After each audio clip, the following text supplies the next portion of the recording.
첫 번째, 천국의 징검다리 팔복은 무엇인가 하는 겁니다. 팔복은 천국으로 향하는, 하나님 나라로 향하는 징검다리다. 하나님 나라로 가는 징검다리에는 8개의 디딤돌이 있다. 겁니다. 오늘 우리가 첫 번째 디딤돌, 그래서 마태복음 5장 3절에 있는 심령이 가난한 자는 복이 있나니 천국에 저희 것이요 라는 천국으로 가는 첫 번째 심령이 가난한 자에 대한 징검다리의 첫 발을 우리가 디디게 될 겁니다. 팔복은 천국으로 돌아가는 8개의 징검다리인데 8개의 징검다리를 건널 때마다 우리는 예수 그리스도에 대한 새로운 모습을 우리는 접하게 됩니다. 건널 때마다. 그리고 이 8개의 징검다리를 무사히 건너게 되면 그 끝에는 하나님 나라가 펼쳐지게 되는 겁니다.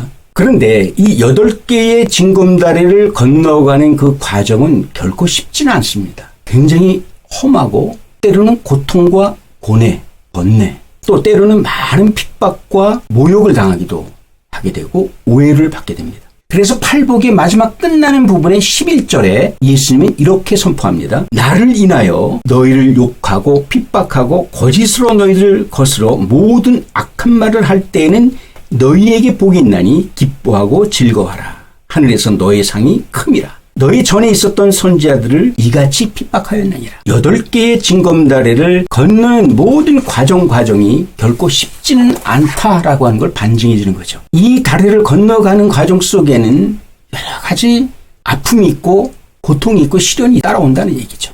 자, 이 첫 번째 징검다리, 심령이 가난한 자의 징검다리. 여기서 우리가 깊이 생각해야 될 단어가 있는데 가난이라고 하는 얘기입니다. 이 가난이라고 하는 그 말의 의미가 무엇일까?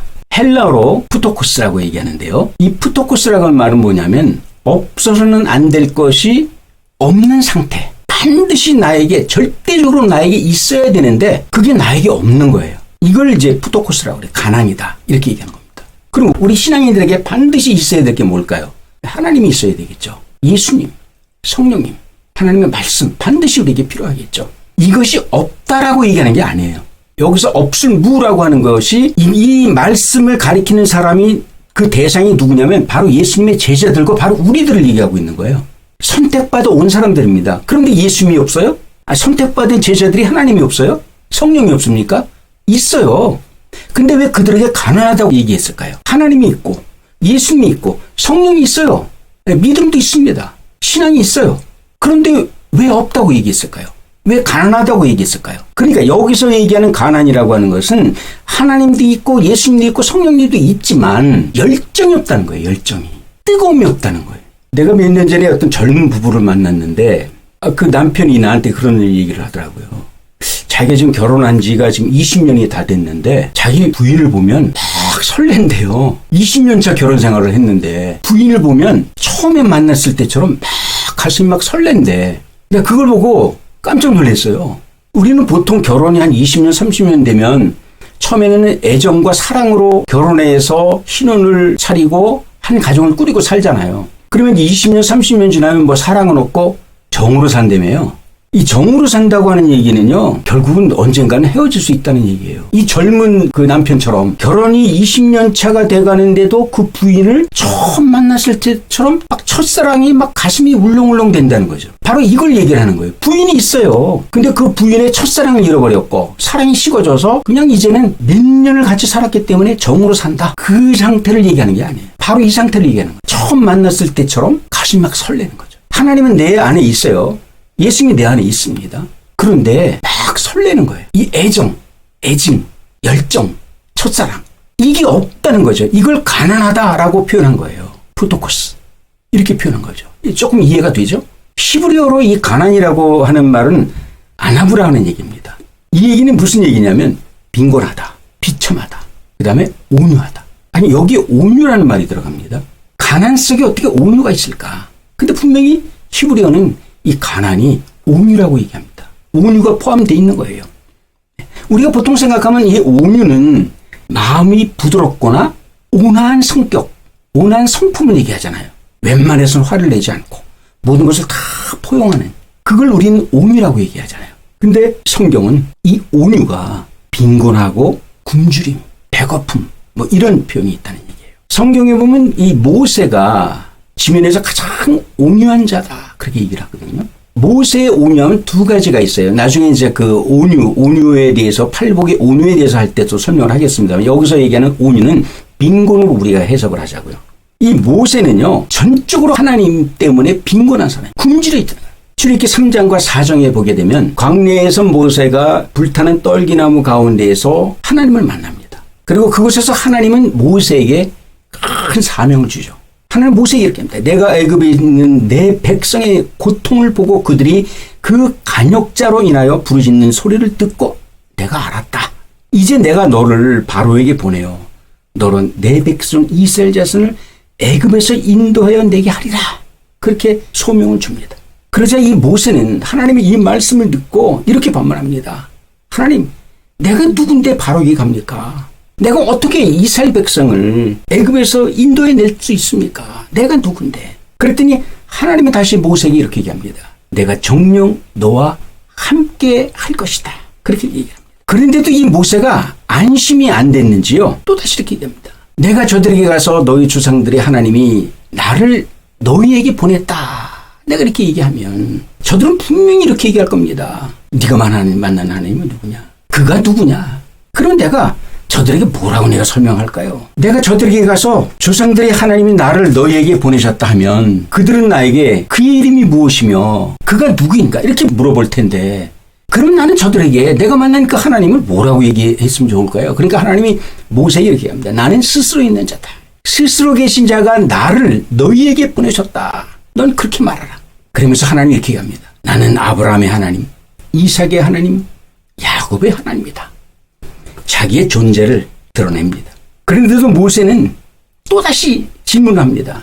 하지만 저들은 하나님 내 말을 믿지도 듣지도 않을 겁니다. 내가 여호와 하나님께서 나에게 나타나셨다 이렇게 얘기를 하더라도 저들은 절대로 내 말을 믿지 않을 겁니다. 그러니까 또 하나님이 또 이렇게 얘기합니다. 내 손에 있는 것이 무엇이냐?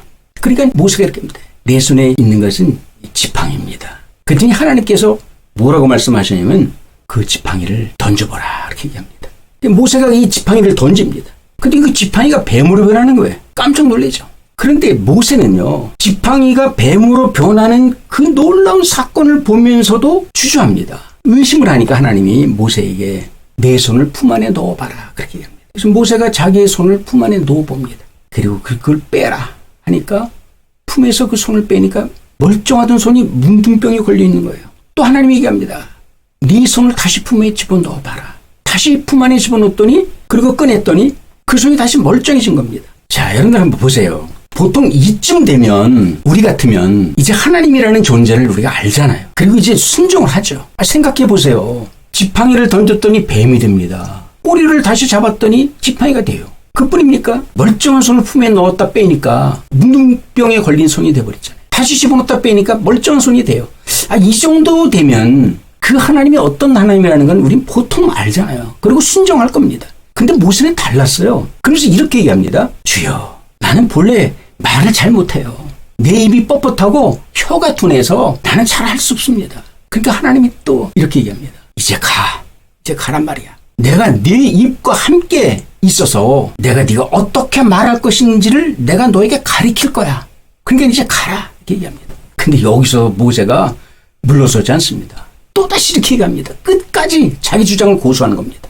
주여, 보낼 만한 자를 보내셔서 보낼 만한 사람 보내세요.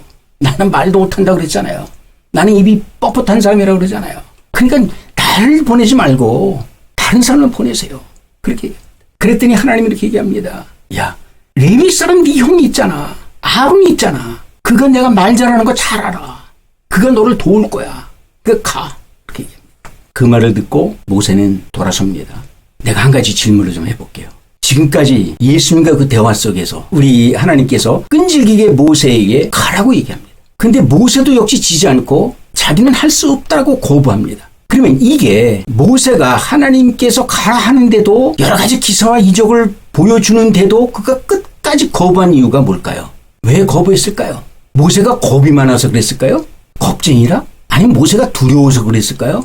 그가 소극적인 사람이기 때문에 감히 자기가 하나님의 그 큰 뜻을 받아들일 수 없다라고 생각했기 때문에 그가 그랬던 걸까요? 아닙니다. 그것이 아닙니다. 모세가 겁이 많아서도 아니고요. 그가 믿음이 없어서도 아니고요. 그가 소극적인 사람이기 때문에 하나님께서 주신 그 소명을 거부하는 게 절대 아닙니다. 그렇지 않습니다. 그는요, 하나님의 사랑으로 갈망하는 거예요. 자, 보세요. 하나님 앞에 소명을 받은 모세가 해야 될 일들이 엄청난 일입니다. 모세가 도망 나왔던 애굽으로 돌아간다고 하는 것, 그가 바로왕 앞에 선다고 하는 것은요, 그 죽음을 얘기하는 거예요. 죽음. 애굽으로 돌아가서 바로왕을 만난다는 것은 생명 보장받을 수 없어요. 그건 죽는 겁니다.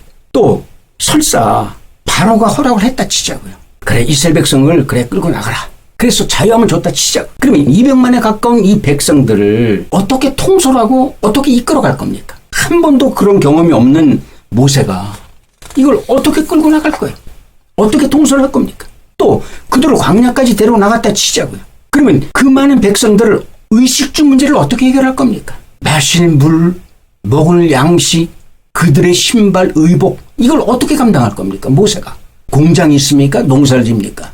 또 가나안 땅을 향해 가는 그 과정에는 수많은 이방 족속들이 있어요. 블레셋, 아말렉 같은 수많은 족속들이 있습니다. 가나안 땅까지 가려면 그 국경을 다 넘어야 됩니다. 그런데 이방 민족의 왕들을 어떻게 설득시키며 설사 그들이 그 국경을 넘어가지 못하게 할 때는 부득불 싸움을 해야 될 텐데 군사도 없는데 군인도 없는데 무기도 없는데 그들과 어떻게 맞서 싸울 겁니까? 그러니까 모세는 하나님이 누군지를 알아야 됐던 거예요. 그렇기 때문에 계속해서 묻고 또 묻습니다. 하나님이라는 존재를 확증하기 위해서는 계속 물어보고 물어볼 수밖에 없었던 거죠.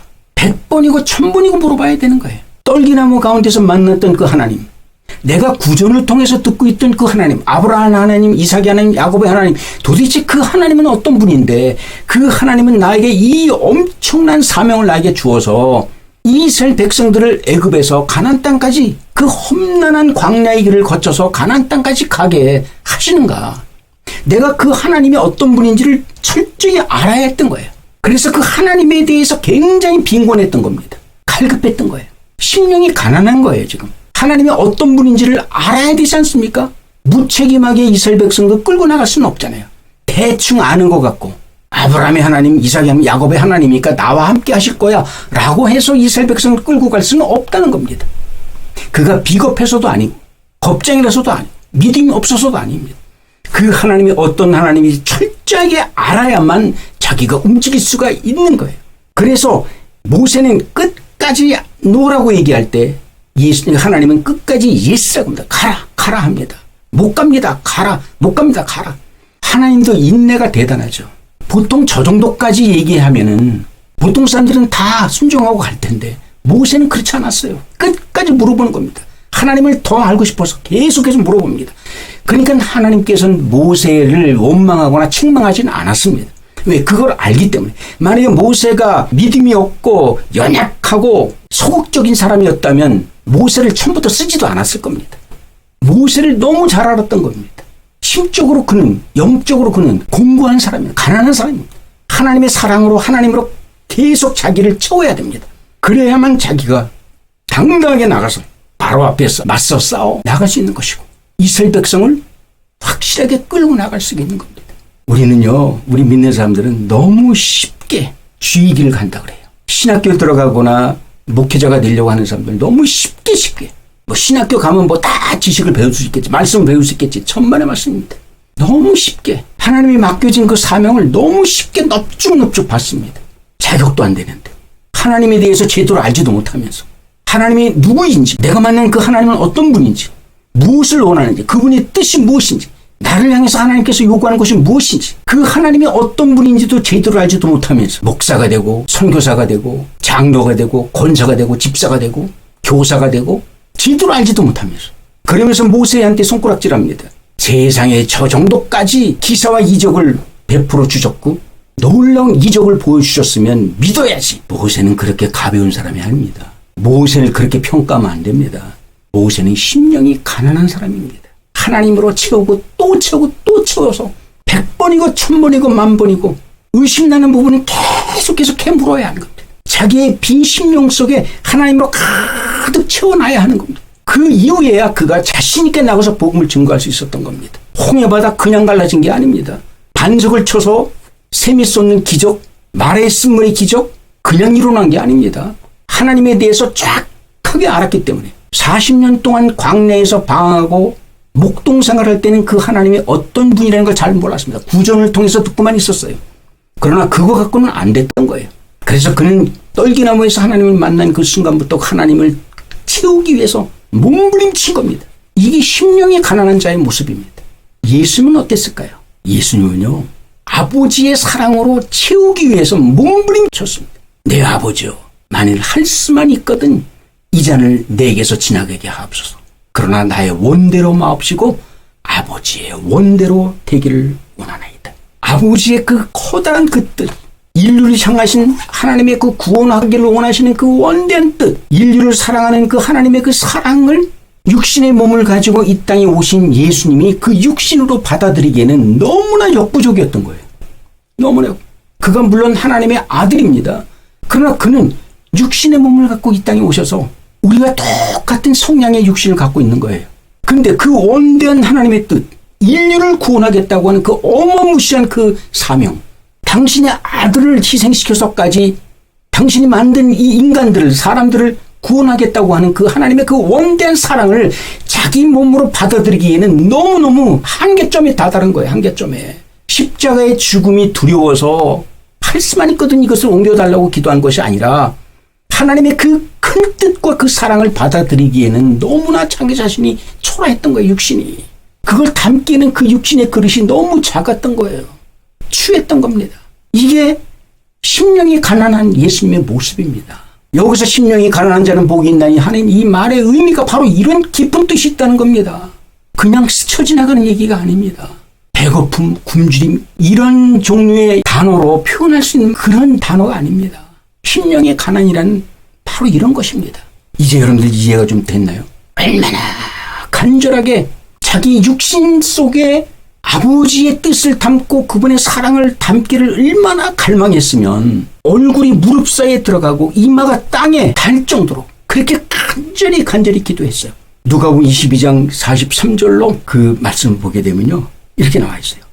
사자가 하늘로부터 예수께 나타나 힘을 돕더라. 하나님의 천사가 겟세마네 동산에서 기도하는 그 예수님의 그 간절한 하나님의 뜻을 담기를 원하고 그분의 사랑을 담기를 원하는 그 갈망하는 그 심령, 아주 가난한 그 심령 속에 하나님 담기를 원하는 그 간절한 기도에 감동을 해서 천사들도 내려와서 예수님의 그 기도하는 데 힘을 보탰다고 얘기하고 있는 겁니다.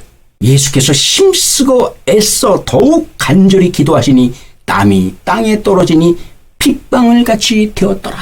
심령이 가난한 자는 바로 이런 거예요. 이런 걸 가지고 심령이 가난하다고 얘기합니다. 이 기도는요, 예수님이 살기 위해서 발버둥친 기도가 아닙니다. 자기의 심령에 하나님으로 채우기 위해서, 그분의 사랑으로 채우기 위해서 땀방울이 핏방울이 되도록 열정적으로 기도한 것이지 죽음이 들어와서 그런 것이 아니라는 사실입니다. 이제 우리가 8개의 징검다리를 건너서 하나님 나라에 들어갑니다. 이 땅에 이루어진 하나님 나라에 우리는 입성하게 됩니다. 이미 우리에게 임했습니다. 이게 그냥 얻어지는 게 아닙니다. 예수 믿습니다. 예수님이 내 안에 계십니다. 그러므로 나는 천국이 이루어졌습니다. 이 립싱크 이게 아닙니다. 우리는 쉽게 내 안에 천국이 이루어졌다고 당당하게 얘기합니다. 천만에 마태복음 11장 12절은 이렇게 얘기합니다. 세례 요한 때부터 지금까지 하늘나라는 침략을 당하나니 하나님 나라는 침략하는 자가 차지하게 될 것이다. 우리는 얘기하잖아요. 천국이 이루어졌다고. 나는 이미 천국이 내 안에 다 이루어졌습니다. 걱정하지 마세요. 나는 천국의 삶을 살아갑니다. 맞죠? 그런데 천국을 누리지 못하잖아요. 나는 천국이 내 안에 있다고 얘기하고 자기는 천국에서 살아간다고 얘기하지만 천국의 맛을 못 느끼잖아요. 솔직히 얘기하자고. 우리는 예수님을 믿는다고 얘기합니다. 그래 믿어요. 근데 예수님의 진정한 맛을 못 느끼고 있잖아요. 우리는 내 안에 성령이 있다고 얘기합니다. 그러나 성령의 진정한 그 맛을 못 느끼잖아요. 성령의 능력을 우리는 경험하지 못하고 있잖아요. 지금 성경 말씀은 불신자에게 주는 말씀이 아니라고 내가 말씀드립니다. 당신이 선택한 백성들에게 준 말씀입니다. 팔복도 마찬가지입니다. 이미 우리 안에 이 땅에 하나님 나라가 임했습니다. 예수님이 십자가에 달려 돌아가심으로 인해서 모든 것이 다 이루어졌습니다. 근데 왜 우리는 천국을 못 느끼고 살아갑니까? 우리는 왜 예수님을 못 느끼고 살아가고 성령을 못 느끼고 살아갑니까? 바로 이겁니다. 예수님처럼 모세처럼 침략하려고 하는 그 열정이 나에게 없다는 겁니다. 내 안에는 하나님이 있어요. 그러나 그 하나님에 대한 사랑의 열정이 없어요. 예수님 그 안에 있어요. 그러나 예수님이 향한 그 열정이 없어요. 천국이 있습니다. 그러나 그 천국을 소유하고자 하는 그 열정이 없어요. 그렇기 때문에 내가 예수 믿고 하나님을 믿고 성령을 믿고 내가 천국이 있음을 믿고 난 천국에 산다고 얘기하면서도 나는 지옥에서 살아가고 있는 거예요. 예수님을 믿는다고 하면서도 나는 예수님 없는 것처럼 살아가는 거예요. 그 첫사랑을 잃어버린 겁니다. 그 열정을 잃어버린 거예요. 분명히 마태복음 11장 12절은 얘기했습니다. 세례요한 때부터 지금까지 하나님 나라는 침노하는 자, 침략하는 자가 내 것으로 만든다는 거죠. 아니 교회 가서 목사님 말씀을 백날 들으면 뭐하고 백날 주여 주여 부르주면 뭐합니까? 교회 가서 헌신봉사 열심히 하면 뭐합니까? 그래요. 예수님이 있어요. 하나님 있어요. 성령님 있어요. 그래요. 네 심령 속에 하나님 나라 있어요. 그런데 맛을 못 느끼는데요. 그런 하나님이 있으면 뭐한들, 그런 예수님이 있음들 뭐할 거예요? 그런 천국이 나한테 있음들 뭐할 겁니까? 내가 활용을 하지 못하는데, 내가 느끼지 못하고 있는데, 우리 신앙인들은 착하게 냉정하게 자기 자신을 돌아봐야 돼요. 우린 주일 신자가 돼가지고 매주마다 교회 왔다 갔다 하는 그런 신자가 아니라 진짜 그 맛을 느끼며 살아가야 될 거 아니에요. 예수의 참맛, 천국의 참맛, 이 맛을 느끼고 살아가야 되지 않겠습니까? 그래서 주여 주여 부르는 자가 다 천국 가는 것이 아니라고 성경은 얘기하고 있습니다. 이사야 선지자는요, 천국을 이렇게 설명하고 있습니다. 그때 저는 자는 사슴처럼 뛸 것이며 벙어리의 혀는 노래하리니 이는 광야에서 물이 솟아 사막에서 시내가 흐를 것이라. 우리 심령이 지금 그래야 된다는 거예요. 지금 우리가 그 생활을 해야 되는 거예요. 그거를 저는 자들이 벌떡벌떡 사슴처럼 일어나야 돼. 지금요 막 뛰어야 됩니다. 다윗처럼 덮개가 막 들어올 때 그냥 미친 사람처럼 막 아랫도리가 내려가나 또 모르고 막 춤을 추듯이 내 안에서 하나님의 그 사랑과 그 열정이 막 타오른다면요, 내가 안진뱅이처럼 앉아있을 수 있습니까? 사슴처럼 튀어나와야죠. 덩어리 혀가 풀려서 이제는 막 노래를 해야 되는 거 아닙니까? 광야에서 물이 막 샘이 막 솟아나오고 사막에 시냇물이 흘러갈 정도로 내 심령이 그런 심령이 되지 않습니까? 근데 우리는 심령이 가난하질 않아. 너무 심령이 부유해. 다 됐대. 예수님도 있고 하나님도 있고 성령님도 있고 내 안에 천국이 있고 다 있대. 근데 자기는 안진뱅이야. 자기는 벙어리야. 자기의 삶은 메마른 광야야. 자기가 가는 사막이야. 항상 공고해. 항상 굶주려. 항상 갈급함을 느껴. 그런데 자기의 삶은 천국이래. 거짓된 삶을 살지 말자는 거죠. 우리 크리스찬들은 좀 양심을 가지고 내 신앙이 어떤 상태인지를 좀 점검하고 살자는 거죠. 내가 지금 영적으로 어떤 상태인지 이건 좀 알고 가자는 거죠. 심령이 공고한 자, 심령이 가난한 자의 모습으로 우리는 돌아가야 되는 거죠. 모세처럼, 예수님처럼. 우리는요, 이미와 아직의 천국에서 살아가고 있어요. 이 말이 중요해요. 만약에 귀신이 들끓고 마귀가 들끓고 죽거나 병들고 환자들이 막 속출한다면 그건 천국이 아니죠. 마태복음 12장 28절 이렇게 얘기하잖아요. 내가 하나님의 성령을 힘입어 귀신을 쫓아내는 것이면 하나님 나라가 이미 너희 안에 임했다. 내가 하나님의 성령을 힘입어서 귀신을 쫓아내는 것, 그것이면 이미 하나님 나라는 임했다는 거예요. 예수님께서 나가서 복음을 증거할 때에 귀신 들린 사람을 고치고 병든 자를 고치고 문둥병, 소경, 안진병이, 기머거리 다 고쳐나갑니다. 혈병 걸린 여인 다 고칩니다. 그 고치는 이유가 있어요. 왜 고쳤겠어요? 불쌍해서? 긍휼히 여기려고? 아닙니다. 당신이 하나님 나라거든요. 이미 당신이 이 땅에 왔기 때문에 이제 하나님 나라에는 죽은 자도 있어서도 안 되고요. 병든 자도 있어서도 안 되고요. 환자가 있어서도 안 되고요. 귀신과 마귀가 들끓어도 안 되거든요. 그래서 예수님이 가는 곳마다 전부 다 귀신과 마귀를 쫓아내고 병든 자를 전부 다 치유하신 사건이 바로 그겁니다. 이제 내가 하나님 나라로 이 땅에 왔기 때문에 더 이상 이 땅에는 이런 게 있었으면 안 된다는 거죠. 그럼 여기서 왜 병든 자와 귀신 들린 자와 이런 사람들을 왜 고쳤는가? 이걸 우리가 영적으로 좀 봐야 돼요. 영적으로. 문자적으로 이해하지 말고요. 그죠? 여러분 성경책 있으면 한번 보세요. 펴보세요. 마태복음 18장 8절로 9절에 이렇게 나와 있습니다. 이것과는 정반대적인 얘기가 나와요. 볼까요? 만일 내 손이나 내 발이 너를 범죄케 하거든 찍어버려라. 찍어버립니다. 그래서 뭐라고 하냐? 불구자나 절뚝발로 영성에 들어가는 것이 두 손과 두 발로 영원한 불에 던지는 것보다 낫다. 그들이 육신이 병들고 그들이 몸이 아프고 하는 것이 동정의 마음으로 그를 치유한 것이 아니라는 것을 증명해 주고 있는 거예요.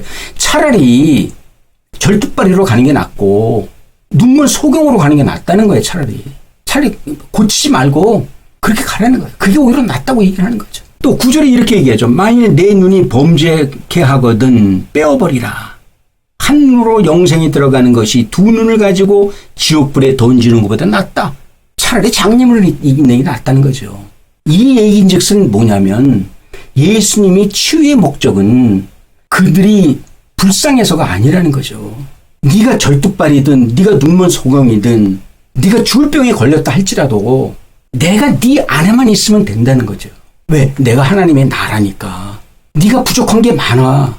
네 육신이 멀쩡하지 못해서 지금 너는 사지를 네 맘대로 쓸 수가 없어. 그래도 걱정하지 마.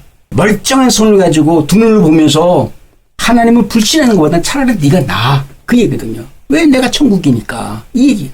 그냥 단지 병자를 고치기 위해서 동정심 때문에 그런 게 아니라는 거죠. 여기서도 얘기하는 것이 하나님의 나라를 지금 얘기하고 있는 거예요. 하나님의 나라. 그러면서 또 한 가지 심령이 가난해야 된다는 거죠. 사지가 멀쩡해도 심령이 부유한 사람이 있어요. 그러나 사지를 자기 마음대로 쓸 수 없는 사람도 심령이 가난한 사람들이 있어요. 그냥 하나님으로 채우기를 원하는 사람들이에요. 차라리 그게 낫다는 거죠. 하나님이 채우라는 거예요. 우리가 이미 이루어진 천국을 이 땅에서 우리가 누리지 못하면 다가올 천국, 미래적으로 다가올 천국을 우리는 소유할 수가 없는 겁니다. 말도 안 되는 거죠. 보이는 이 나라의 이 세상, 내 삶에서의 이미 이루어진 천국의 맛을 느끼지도 못하는데 어떻게 다가올 그 천국에 내가 주인공이 돼서 들어갈 수 있습니까? 말도 안 되잖아요. 그러니까 우리는 이 땅에서 이미 이루어진 천국을 누려야 되는 거예요. 그것을 누리려면 어떻게 해야 된다고요? 심령이 가난해야 된다는 거예요. 심령이 가난해야 된다. 때문에 우리는 팔복의 징검다리를 하나하나 건너갈수록 점점 그 하나님의 나라에 대한 것이 우린 더욱더 확실하게 느껴지는 거예요. 체험되어지고 와닿는 거예요. 그래서 이 팔복의 징검다리가 이 땅에 이루어진 하나님의 나라와 앞으로 이루어질 다가올 하나님 나라를 느낄 수 있는, 경험할 수 있고 체험할 수 있는 그 길을 가기 위한 8개의 징검다리라고 얘기할 수가 있다는 것이죠. 모세와 예수님의 공통점이 무엇일까요? 그들은 하나님을 갈망했다는 겁니다. 이들은 모두가 다 하나님으로 갈망한 거예요. 이게 심령의 가난한 자의 모습인 겁니다. 모세는 하나님을 더 많이 알기를 원했어요. 하나님의 나라로 가득 채우기를 원했습니다. 하나님으로 가득 채우기를 원했어요. 그래서 하나님으로 그 심령이 굶주려 있었던 거예요. 왜? 하나님으로 채우지 못하고는 이스라엘 백성을 가나안 땅까지 이끌 수가 없기 때문에 하나님으로 갈망했던 거예요. 그래서 묻고 또 묻고 100번, 1000번, 10,000번 계속 물었던 것이죠.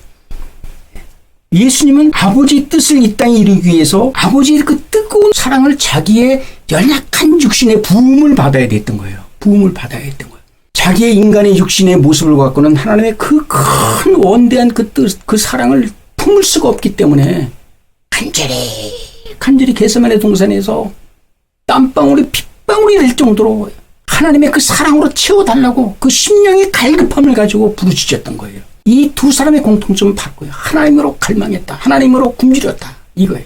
이게 바로 심령이 가난한 자는 복이 있다. 그 사람이 천국을 얻게 된다 하는 겁니다. 우리는 지금 천국을 향해 하나님 나라로 가는 팔복의 8가지 징검다리 중에 첫 번째 심령이 가난한 자는 복이 있나니 천국이 저희 것이며 라고 하는 그 다리를 이미 건넜습니다. 다음에는 애통하는 자의 징검다리에 한 디딤돌을 딛고 건너가게 될 겁니다. 팔복을 이런 식으로 여러분들이 이해하면서 앞으로 7번째, 6번째 계속 하나를 우리가 딛고 넘어가면서 하나님과 예수 그리스도의 그 사랑, 우리를 향한 그 애증과 그 사랑, 그를 더 깊이 사모하면서 그걸 느껴가면서 갈망하면서 갈구하면서 우리는 이 8개의 징검다리를 하나씩 건너갔으면 좋겠습니다.